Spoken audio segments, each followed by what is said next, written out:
Football season যত শেষের দিকে যাচ্ছে ততই কিন্তু আমরা বিভিন্ন রকম আপডেট পাচ্ছি, অর্থাৎ ট্রান্সফার আপডেট। কোনো প্লেয়ার কিন্তু তার বর্তমান দল ছেড়ে নতুন দলে যোগ দিতে পারেন, এরকম আপডেট পাওয়া যাচ্ছে। বা কোনো প্লেয়ার কিন্তু তার বর্তমান দলে থাকবেন কি না তাই নিয়েও কিন্তু বিভিন্ন রকম ধোঁয়াশা তৈরি হচ্ছে।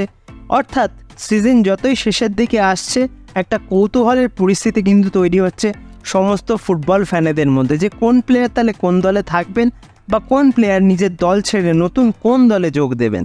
আর এইখানেই কিন্তু একটা আপডেট আসছে যে একজন প্লেয়ার কিন্তু কন্ট্রাক্ট এক্সটেনশন করতে পারেন তার নিজের দলের হয়ে। অর্থাৎ তিনি বর্তমানে এখন যে দলে খেলছেন সেই দলের সঙ্গেই কিন্তু তিনি কন্ট্রাক্ট এক্সটেনশন করতে পারেন, অর্থাৎ আরও কিছু বছর হয়তো তিনি সেই দলের সঙ্গে যুক্ত থাকবেন। আমি যে প্লেয়ারটির কথা বলছি গত মরশুমে কিন্তু তিনি তার নিজের দলের হয়ে গুরুত্বপূর্ণ একটা ভূমিকা পালন করেছিলেন। মূলত বেশ কিছু ক্রুশিয়াল ম্যাচে তার করা গোলের কারণেই কিন্তু তার দল একটা ভালো পজিশানে শেষ করেছিল গত মরশুম।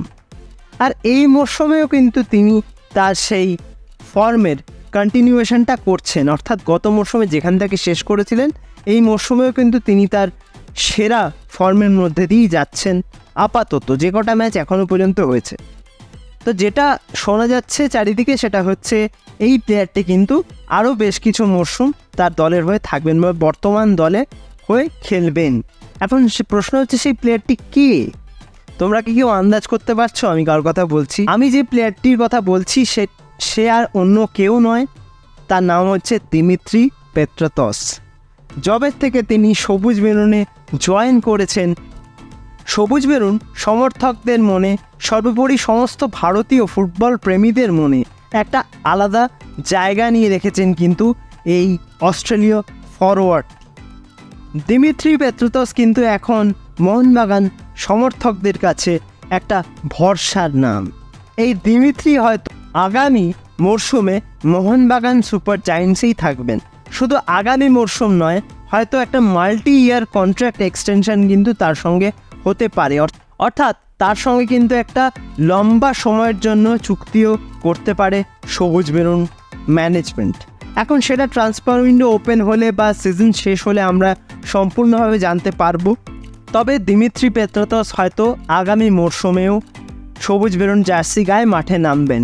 তো এই আপডেটটা শুনে তোমাদের কেমন লেগেছে অবশ্যই কিন্তু আমাকে কমেন্ট সেকশানে জানিও। ভিডিওটা যদি ভালো লাগে লাইক, কমেন্ট, শেয়ার এবং সাবস্ক্রাইব করতে কিন্তু ভুলো না। অবশ্যই সাবস্ক্রাইব করে দিয়ে কিন্তু পাশের বেল অপশানটা প্রেস করে অল অপশানটা প্রেস করে রেখো, যাতে সমস্ত রকম নতুন ভিডিও নোটিফিকেশন তোমরা সবার আগে পেয়ে যাও যখনই আমি কোনো নতুন ভিডিও পোস্ট করব। তো আজকের মতো ভিডিওটা তাহলে এখানেই শেষ করছি। দেখা হবে আবারও পরবর্তী ভিডিওতে নতুন কোনো দিন নতুন কোনো সময়। তোমরা ভালো থেকো, সুস্থ থেকো।